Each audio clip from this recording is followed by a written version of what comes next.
안녕하세요. 저는 올해부터 새로운 싱글의 삶을 시작한 30대 직장인입니다.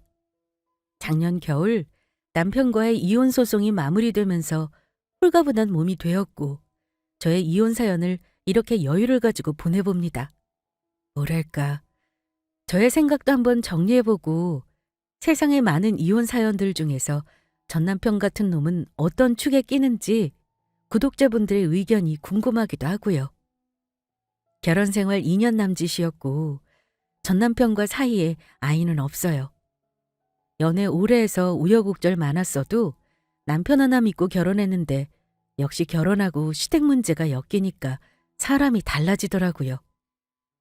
지켜야 할 것이 많은 상황에서 이혼이라는 게 그리 간단하지만은 않다는 걸 알고 있었지만 그럼에도 불구하고 이혼을 선택한 건 남편을 참고 살기에는 내 남은 인생이 너무 길었고 행복할 자신이 없어서였습니다. 전 남편은 그야말로 이기적인 사람이었습니다. 결혼 생활 내내 자기 집만 챙기는 거 솔직히 저 참을 수 있었어요. 제가 결정적으로 이혼을 마음먹은 건 우리 친정엄마가 돌아가시는 과정에서 남편과 그 집 식구들이 보인 행동과 돌아가시고 난 후에 인간 같지도 않은 모습을 보고 나서였습니다. 원래 저의 성격은 남에게 화도 잘 낼 줄 모르고 모진 말도 할 줄 모르는 사람입니다. 결혼 생활 하는 동안 저는 남편 쪽에 많이 맞추고 살았다고 생각합니다. 그런 저지만 이혼 마음 먹고 나니 정말 독하게 사람이 변하더라고요.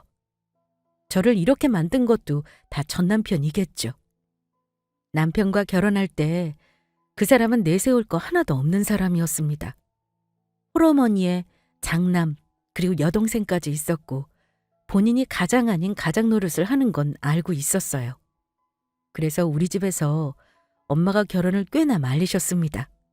그런데 저 역시 아버지가 일찍 돌아가셨기 때문에 남자 쪽에서도 저를 결혼 상대자로 고민할 때 그 부분이 마음에 걸려할 수도 있다는 걸 엄마에게 얘기했어요.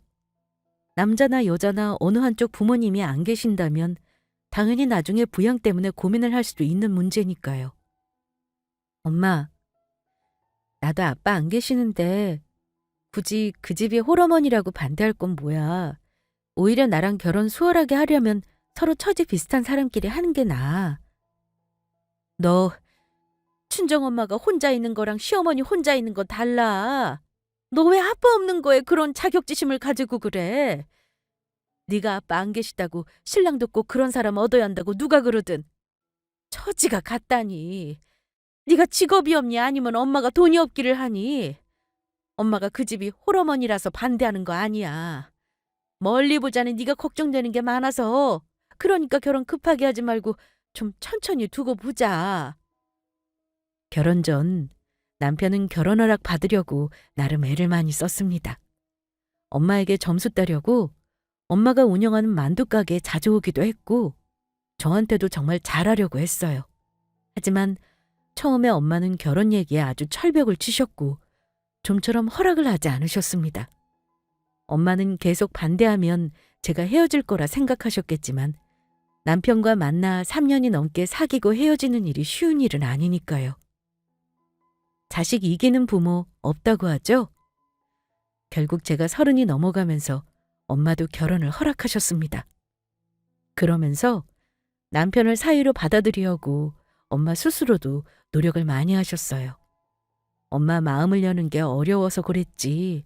막상 저 결혼 허락하고 결혼할 때 엄마는 저 잘 살라고 시댁에 무시받지 말라고 남들 시집 갈 때 하는 거 다 기본적으로 챙겨주셨습니다.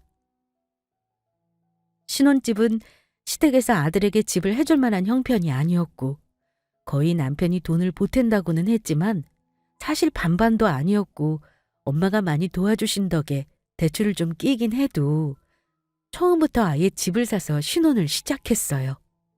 그때는 은행 이자가 엄청 싸던 시절이었는데 엄마가 집을 무조건 사서 시작하라고 해주셨거든요.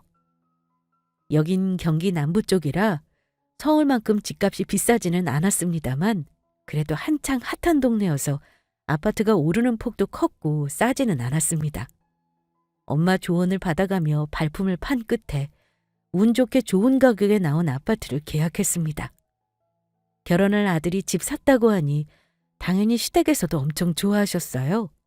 물론 우리 돈이 거의 다 들어가서 명의는 제 것이었지만 큰 부담 덜은 것만으로도 만족하더라고요. 시어머니는 야무진 며느리 들어왔다면서 저를 축켜 세워주셨고 저도 기분 좋았습니다. 저나 엄마가 결코 돈이 많아서 집까지 산 건 아니에요. 저도 직장 생활하면서 알뜰히 재테크했었고 엄마는 늘 자기 노후를 저에게 기대지 않겠다고 하시면서 환갑 다 된 나이에도 일을 놓지 못하는 분이셨습니다. 그 덕에 엄마는 아빠 없이 저 힘들게 기르시면서 대출 없는 아파트랑 지금 장사하시는 만두가게 자리를 재산으로 일구셨습니다. 큰 부자라고 할 수는 없어요. 하지만 어디 가서 아쉬운 소리 안 하고 하고 싶은 거 하고 살 정도로 삽니다.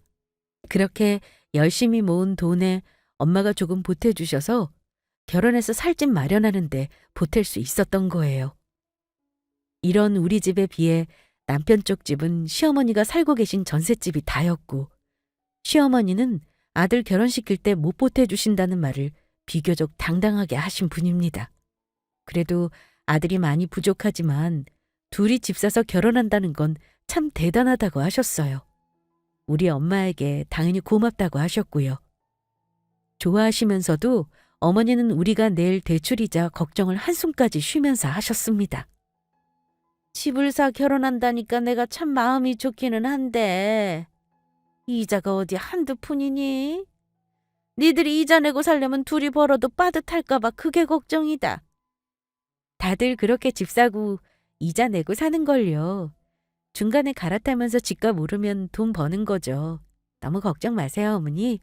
둘이 버는데 그거 힘들어서 못 내겠어요?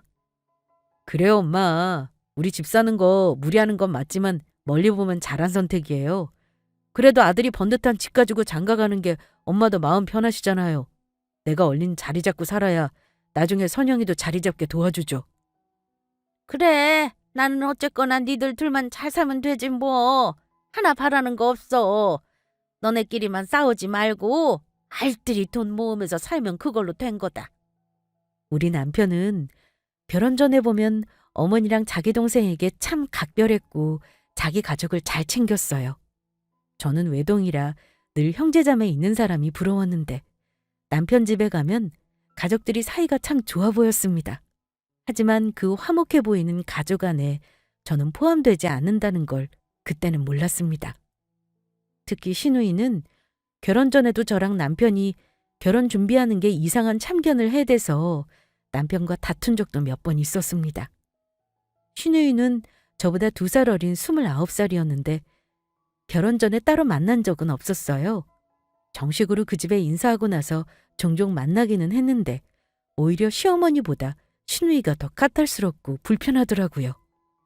상견례 하고 나서 신우이 성격상 저에게 언니 하며 따르지 않을 사람이라는 건 알고 있었습니다.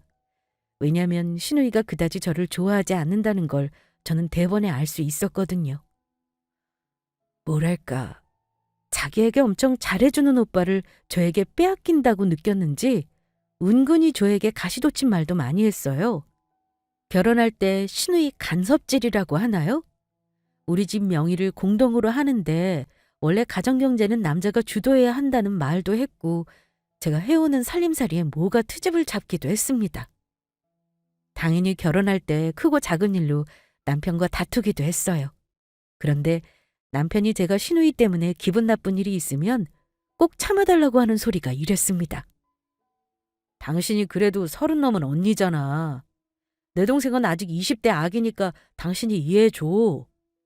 여태껏 오빠 하나 믿고 있다가 나 장가 간다니까 서운해서 그런 마음 모르겠어? 지금은 그렇지만 결혼해서 자주 보고 살다 보면 아마 당신도 가족으로 받아들일 거야. 뭐? 아기? 아니 29이 아기라는 것도 이해가 안 간다. 자기 눈에는 어려 보이겠지만 29이면 솔직히 시집가고도 남을 나이야. 근데 자기 옳게 될 사람한테 심통 부리고 못되게 구는 걸 내가 참으라는 거야? 가족으로 받아들인다니 자기 오빠 결혼할 사람을 아가씨가 받아들이고 말고 할 게 어디 있어? 제가 신우이 챙겨주려고 남편과 결혼하는 건 아니니까요.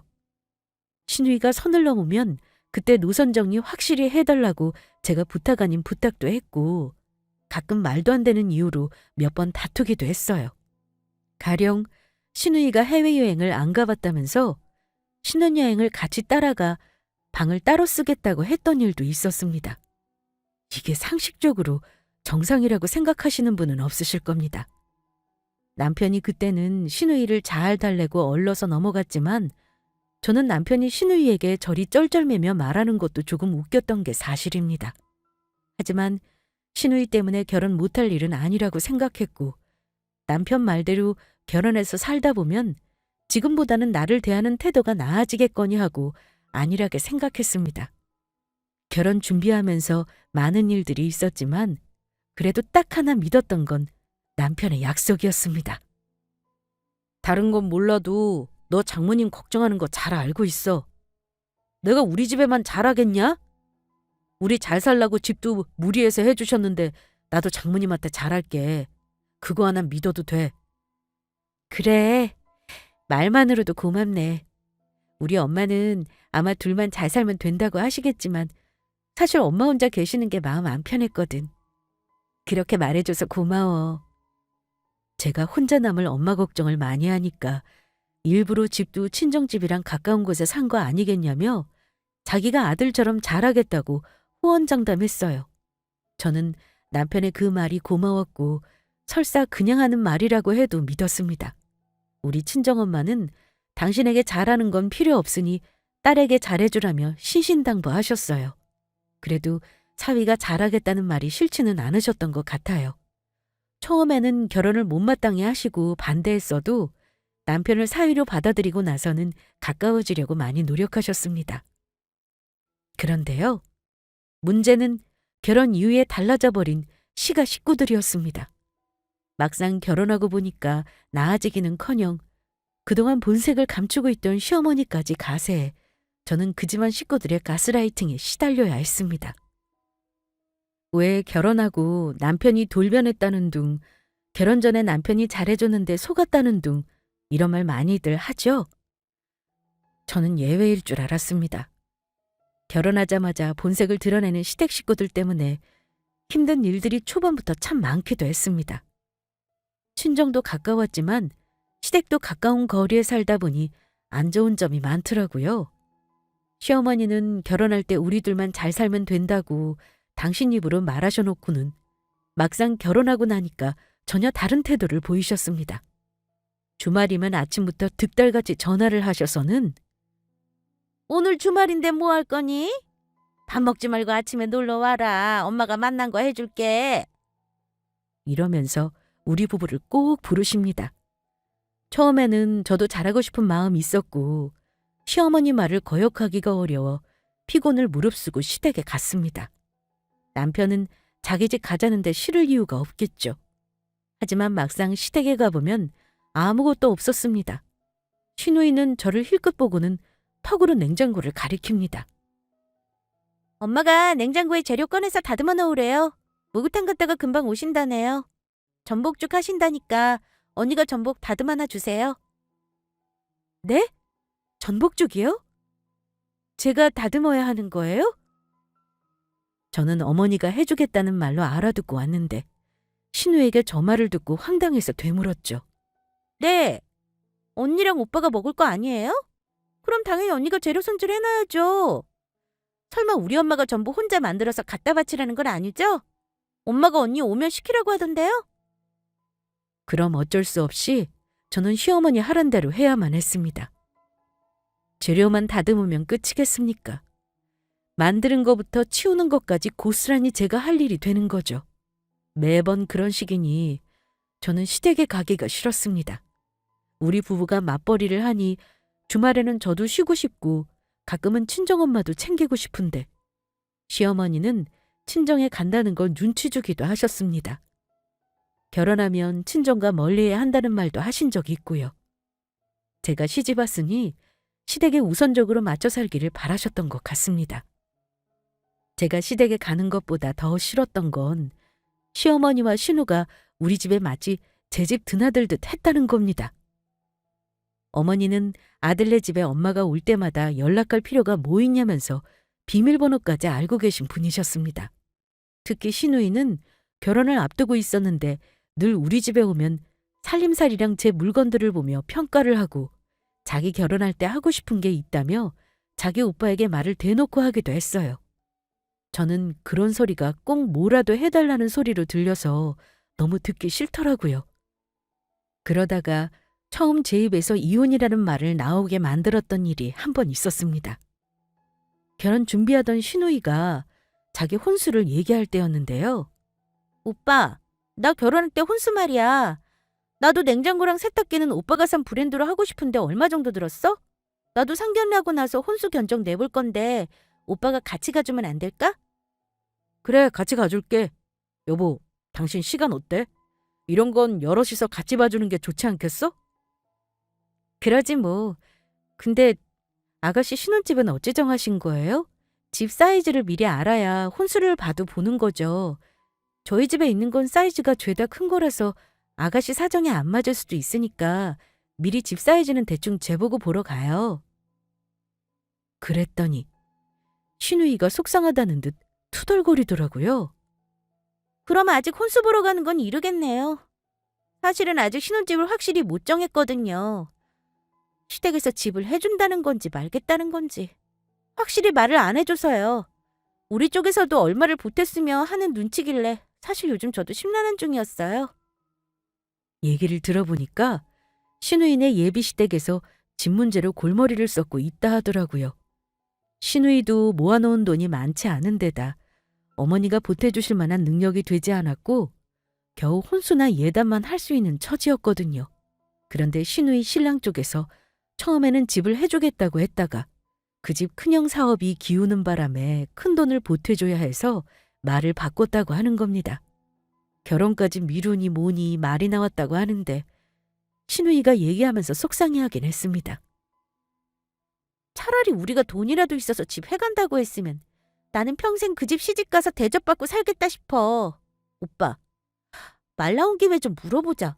나 결혼할 때 오빠는 얼마 정도 보태줄 수 있어?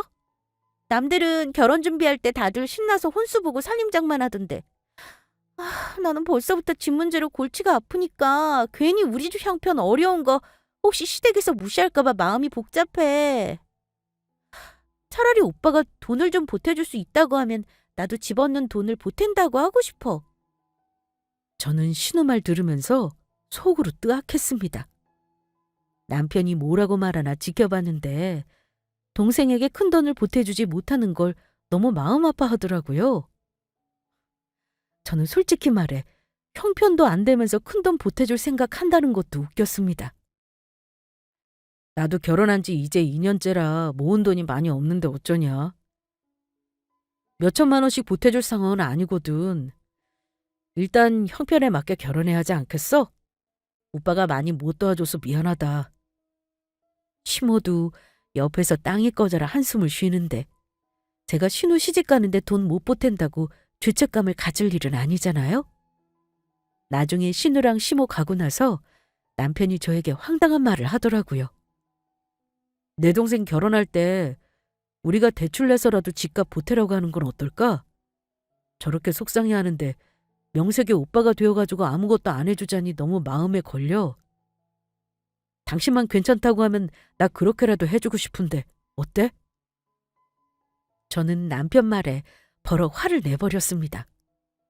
신우 결혼하는데 저도 현금 몇백 보탤 생각은 당연히 하고 있었어요. 그런데 시누이가 시집갈 집안 문제는 본인이 해결할 문제죠. 우리가 나서서 대출까지 받아 집값 보태줘야 할 일은 아닌 거죠. 당신 대출의 대짜만 꺼내봐. 그날로 당신이랑 이혼이야. 동생 결혼한다고 빚을 낸다는 게 말이나 되는 소리야? 이게 무슨 이혼할 일이라고 이혼 얘기를 꺼내. 기분 나쁘게. 당신은 내 동생을 그다지 도와줄 생각이 없나 보네. 싫으면 싫은 거지 이혼까지 할 말이야? 누가 이런 일로 이혼하겠냐? 시사에서 나도 더 이상 얘기 안 해. 그런 일로 이혼 많이들 하는 게 현실이야.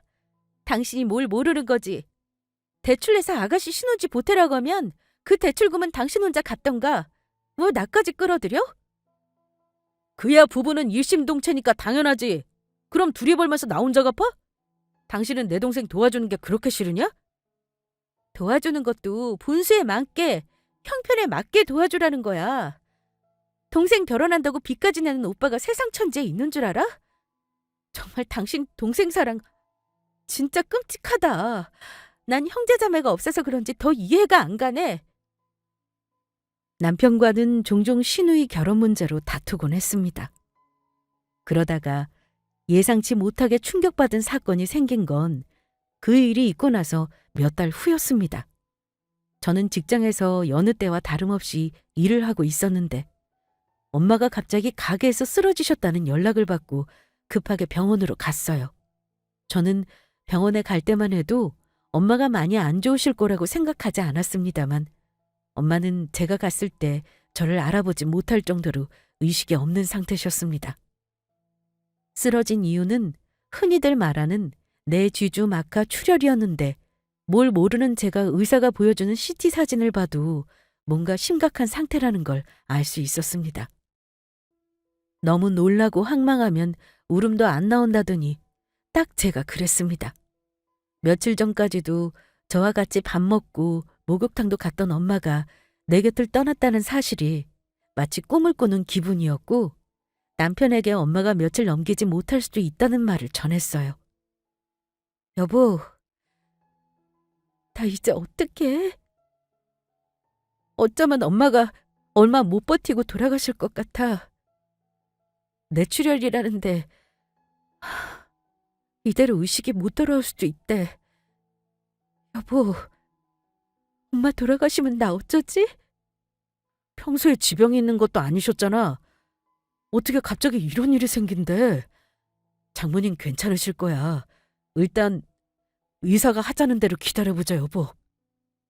그래도 남편이라고 처음에는 저와 엄마를 걱정해줬고 곁을 지켜주더라고요.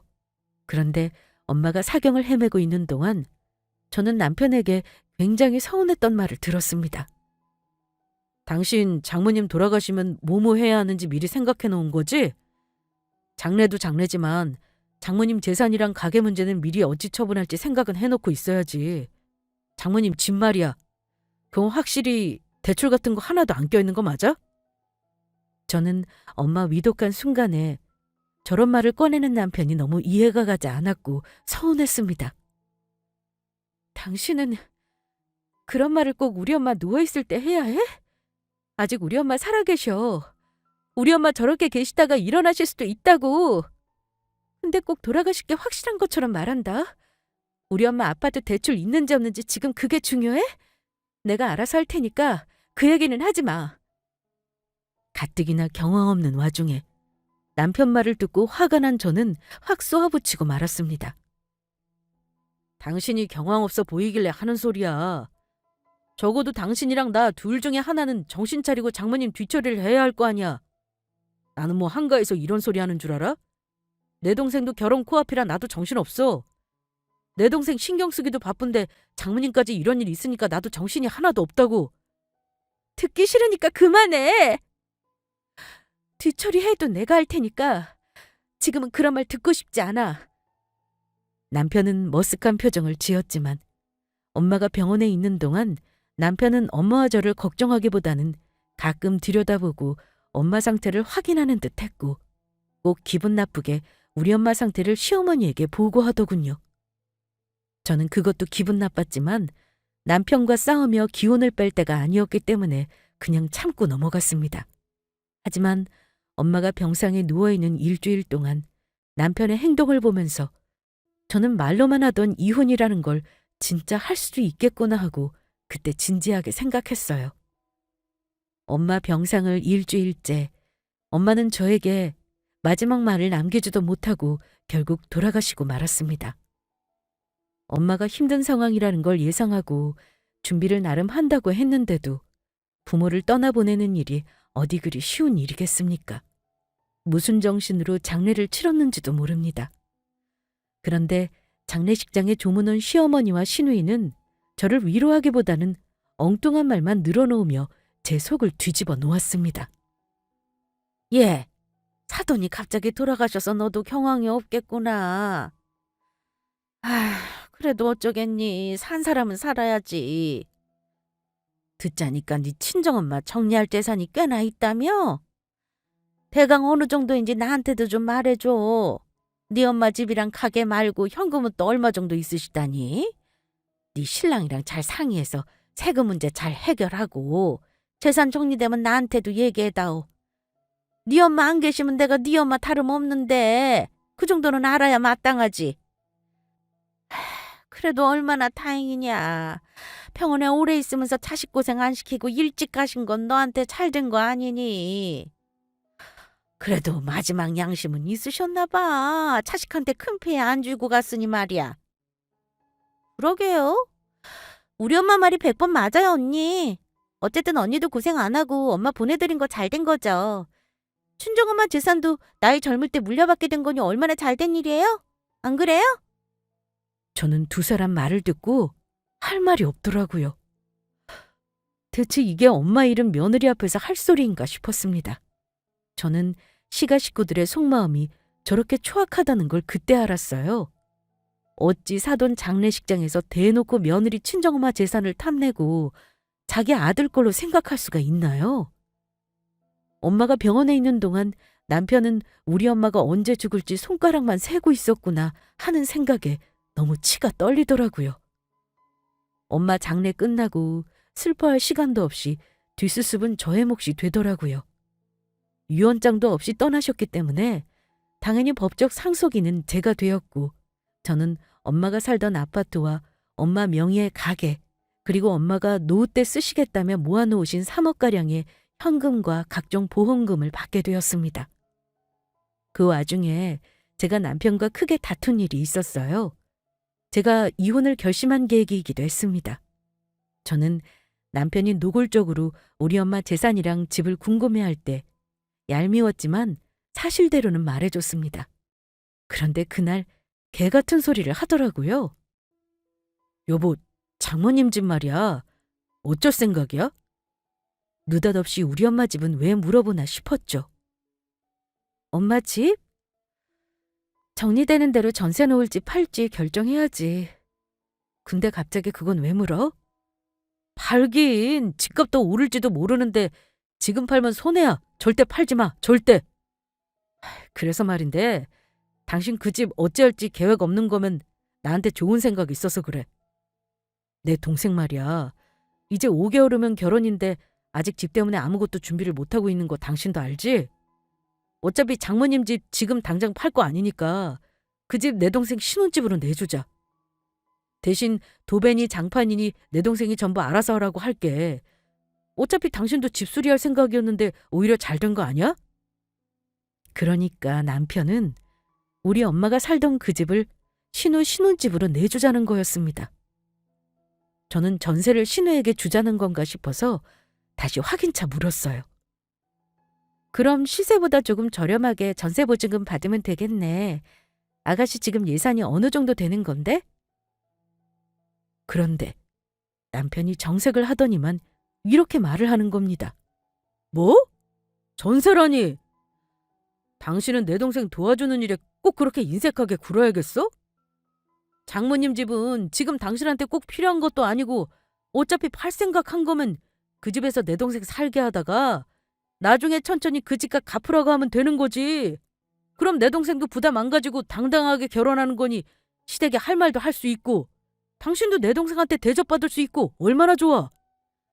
내 동생 어찌 도와줄지 고민했는데 내 생각엔 이 방법이 베스트야. 장모님 집 떠올리는 순간 퍼뜩 생각이 들더라고. 동생한테 해줄 게 딱히 없었는데 딱 잘 된 거지.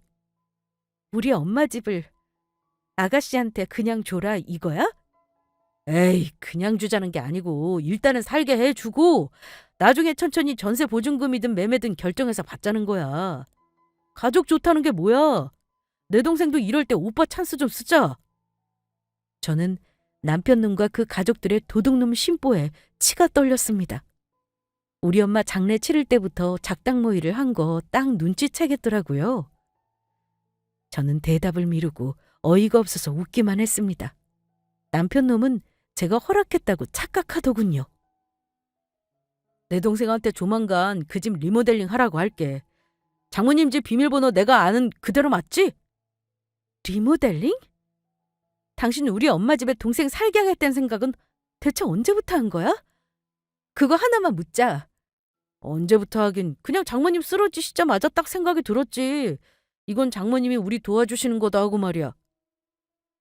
당신은 우리 엄마 돌아가신 게 당신을 도왔다고 생각하는구나. 어이가 없다. 그러자 뜨끔했는지 금세 아니라고 말을 바꾸긴 했습니다만 저는 그 인간 속내가 뭔지 다 알겠더군요. 그 인간 말을 들으니 내가 엄마 집을 소나기에 쥐고 있으면서 싫다고 하면 계속 괴롭히겠다는 확신이 들더라고요. 아마 집이든 뭐든 제 걸 빼앗으려고 할 테고 남편 놈은 자기 동생은 물론 엄마까지 챙기려고 할 게 확실했습니다. 그때 이 인간과 헤어져야겠다고 완전히 마음을 먹었어요. 저는 그날 뜬 눈으로 밤을 새우며 이혼할 방법을 궁리했습니다. 그리고 날이 밝자마자 바로 부동산에 엄마 집부터 내놓았어요. 시세보다 2천 정도 싸게 내놓았지만 금매를 내놓아야 빨리 팔릴 것 같아서요. 그리고 결혼할 때 장만한 남편과 같이 사는 이 집도 전세를 주기 위해 내놓았습니다. 그리고 변호사 상담을 받고 충분히 이혼 소송이 가능하다는 조언을 들었어요.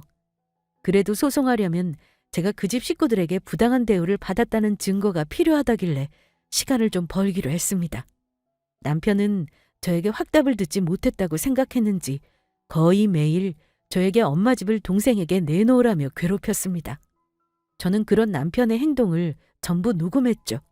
그런데 이혼 소송을 준비하는 도중 마침 금매로 내놓은 집이 2달도 안 되어 팔렸습니다.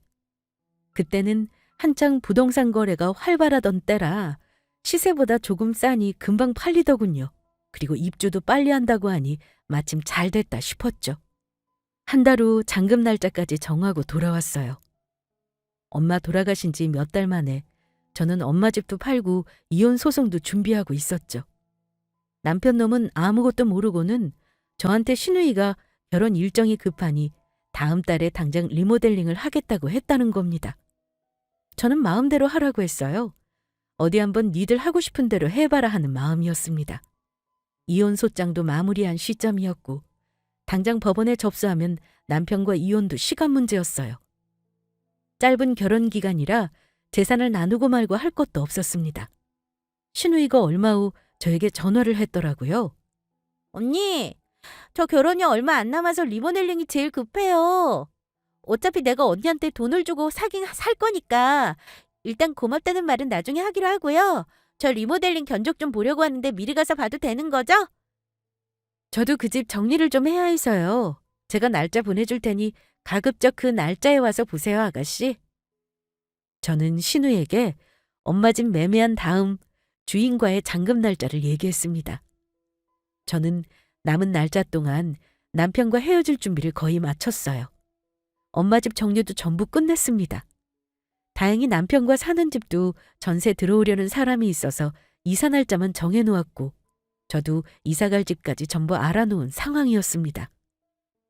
신우에게 엄마 집에 오라고 한 날 오전에 부동산에서 잔금 절차를 모두 마치고 마지막으로 엄마 집을 한번 보고 싶다며 바뀐 집주인에게 양해를 구했습니다. 집주인도 흔쾌히 허락했고 같이 가자고 하길래 저는 신우이가 오기 전에 미리 가 있었어요. 잠시 후 약속한 시간이 되기도 전에 신우이가 도착했다고 연락이 오더라고요. 저는 문을 열고 신우이를 안으로 들였습니다. 어머 언니! 제가 비번을 알고 있었는데 오늘 바꾸고 갈까 봐요. 인테리어 사장님도 바로 도착한대요. 근데 언니, 여기 이분은 누구세요? 다른 업체 사장님이신가? 신우이는 제가 집을 판 사람이 업체 사장인 줄 착각하더군요. 저와 같이 있던 집주인이 의아한 표정으로 신우이에게 물었습니다. 리모델링이요? 어머, 저는 리모델링 알아본 적도 없는데 대체 누구시길래 이 집에서 리모델링 업체를 만나기로 했다는 거예요? 저는 웃으면서 집주인에게 얘기했어요. 아, 별거 아니에요.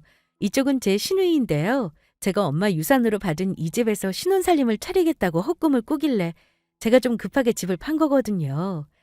제가 왜 금매로 집을 내놨겠어요? 눈 뜨고 코 베이게 생겼는데 내 재산 챙기려면 조금 손해보더라도 팔아버리는 게 나은 거 아니겠어요? 아직 얘기를 못 듣고 와서 엉뚱한 소리를 하네요. 집주인은 제 말을 듣고는 자기는 먼저 가볼 테니 문만 닫고 나가달라고 하더군요. 신우이는 대체 이게 무슨 상황이냐는 듯 놀란 표정이길래 제가 확실히 말해줬습니다.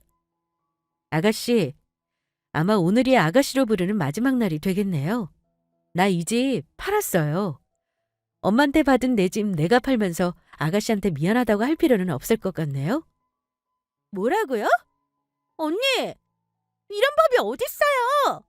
오빠가 분명 이 집 내가 살아도 된다고 했다고요. 누가 공짜로 달래요? 집값 준다잖아요. 내가 도둑놈도 아니고 왜 허락하든 말해놓고 이렇게 말을 바꿔요? 집을 팔다뇨. 언니 미쳤어요? 나는 어쩌라고요? 난 몰라요. 당장 물러요. 이 집 아니면 나는 어쩌냐고요. 이미 우리 시댁 얘기까지 다 해놓았단 말이에요. 그건 아가씨 사정이죠. 내가 한마디만 할게요. 대체 아가씨나 아가씨 오빠나 그 도둑놈 슈퍼는 대체 뭐래요? 우리 엄마가 나한테 준 집이 뭐 오빠 거라도 되는 줄 아냐고요. 장례식장에서부터 우리 엄마 잘 죽었다는 소리 할 때 다 뒤집어 엎으려고 했다는 것만 알아둬요. 정신 차리세요. 아무리 가족이라지만 그런 식으로 얼토당토 않는 걸 바라면 되겠어요? 신우이는 저에게 말도 이기지 못하자 엉엉 울면서 자기 오빠에게 전화를 걸었습니다. 오빠, 대체 이게 무슨 일이래? 나 지금 새언니 엄마네 집에 견적 내러 왔는데 이게 뭐야? 언니가 집 팔았다잖아. 오빠가 아무 일 없을 거라며. 이게 뭐야? 오빠, 빨리 와. 오빠, 당장 언니한테 이 집 판 거 물으라고 하라고. 저는 어이가 없어서 신우이의 행태를 지켜보고 있었어요. 집에서 가까운 거리이니 20분도 안 돼요. 남편놈이 득달같이 왔더라고요. 제가 있는 거 보고 남편이 버럭 화를 내는 겁니다. 여보, 내 동생 무슨 말 하는 거야? 이 집을 팔았다니 뭔 엉뚱한 소리냐고. 당신 이 집을 몇 달 만에 팔았다는 게 말이 되는 소리야? 내 동생 들어와 사는 게 싫어서 거짓말하는 거 아니냐고. 사람 참. 어차피 하는 거 좀 좋은 마음으로 하면 안 되냐? 좋은 마음? 당신네 식구는 좋은 마음으로 우리 엄마 장례식에서 잘 죽었나 하는 소리나 하고 앉아있었니? 자, 이거나 보고 말해. 나는 더 이상 당신하고 할 말이 없어. 저는 남편놈에게 집 매매 계약서와 이혼소장을 같이 던졌습니다. 발치에 떨어진 서류를 집어든 남편은 손까지 부들거리며 서류를 확인하더라고요. 뭐, 이혼? 누구 맘대로 이혼이야? 내가 당신한테 무슨 잘못을 했다고 이혼? 절대 못해. 안 해. 너 부부가 2년 넘게 살면 재산도 같이 걸리는 거 모르냐? 당신 마음대로 이 집 한 거 엄연히 나한테는 배신이야. 나한테도 절반 권리 있는 거라고. 누구 맘대로 집을 팔아? 언니, 우리 오빠 말이 맞아요. 언니 미쳤어요? 부부면 재산도 공동으로 권리가 있는 거죠. 언니 마음대로 한 짓이니까 당장 매매 계약 물러요. 두 사람의 무식한 주장에 저는 할 말을 잃었습니다. 그래, 아주 잘 아는 것 같으니까 어디 법대로 해봐. 권리 좋아하네. 당신이 나랑 결혼할 때 우리 집에 돈 보탠 거나 있니? 우리 엄마 집에 당신이 한 푼이라도 도움 준 게 있어? 권리는 무슨 권리. 어디서 주워들어도 개떡같이 주워듣고 헛소리를 해. 둘 다 똑바로 들어. 배우자가 상속받은 재산은 당신이 권리 주장 1도 할 수 없는 거야. 근데 감히 당신 동생을 내 집에서 살게 하다가 헐값에 꿀꺽 생각을 해? 참 둘 다 어쩜 그런 도둑놈 같은 심보를 가질 수가 있는 건지 모르겠다. 아무튼 이제 다 끝났어. 이 집은 이미 다른 사람 거고 나는 당신이랑 이혼할 거야. 우리 사는 집도 전세 주고 나는 이사 갈 거니까 당신도 빠른 시일 내에 짐을 빼서 당신 집으로 가는 게 좋을 거다. 당신 정말 나랑 해보자는 거야? 싫으면 싫은 거지. 사람이 이렇게까지 나를 골탕 먹이려고 뒤에서 이런 짓을 꾸밀 수가 있냐고. 난 못해. 소송이고 뭐고 절대 당신 마음대로 안 될 거야. 글쎄, 당신이 이기나 내가 이기나 해보자. 내가 이런 짓을 하게 만든 건 당신이야. 우리 엄마 돌아가시기 전부터 우리 엄마 재산 가지고 계산하고 뒤에서 작당 모의한 게 누구더라? 양심에 손을 얹고 생각해. 당장 둘 다 꺼져. 저는 두 사람을 두고 이미 팔아버린 엄마 집을 나왔습니다. 그날 이후 난리가 난 건 다들 짐작하시는 대로입니다. 제가 장난으로 이혼소장을 보낸 게 아니라는 걸 안 남편은 저에게 잘못했다고 읍수하는 작전을 쓰기 시작했고, 한 발 물러나는 게 맞다고 생각한 시어머니도 저에게 사정사정하며 이혼하지 말라고 설득했습니다. 단 한 사람 시누이만은 저에게 끝까지 그 집 한 거 물으라며 악을 쓰더라고요. 다 예상한 상황이었고 저는 가차없이 그 집과의 인연을 끊었습니다. 이혼 소송하는 동안 살던 집도 나왔고 남편이 결혼할 때 해왔던 집안 살림도 전부 시댁으로 보내버렸어요. 전부 거의 새 것이나 다름없으니까 시누이 혼수를 쓰던지 마음대로 하라고 했죠. 정신없이 몇 달 흐르니 정말 남편과 저는 남남이 되어 있었습니다. 이혼이라는 게 아이가 없으니까 생각보다 어렵지는 않았습니다. 저는 이렇게 염치를 말아먹고 도둑놈 심보를 가진 집안과 끝냈답니다. 제가 결혼 생활을 오래 한 건 아닙니다만 한 가지 느낀 게 있다면요. 아무리 연애가 오래되어도 실제 결혼 생활은 겪어봐야 사람 진면목을 안다는 거예요. 연애 때 안 좋은 사람이 누가 있겠습니까? 어쨌든 제 재산을 노리는 인간들과 끝내고 나니까 지금은 마음이 편합니다. 아마 저는 앞으로도 결혼은 못하겠다 싶어요. 이렇게 사람에게 질려버리니 뭔가 두려운 마음이 듭니다. 그래도 그 집안과 빨리 접어버린 건 정말 잘한 일이다 싶어요. 아이도 없으니 더 다행이죠. 돌아가신 엄마가 저 이혼한 거 아시면 많이 속상해 하실까요? 저는 엄마가 오히려 잘 결정했다고 저를 격려해 주셨을 거라고 믿고 싶어요. 구독자분들도 그렇게 생각하실 거라 믿습니다. 저의 이혼 사연은 여기까지 할게요. 아직은 모든 게 힘든 일 투성이지만 잘 헤쳐나가 보겠습니다. 감사합니다.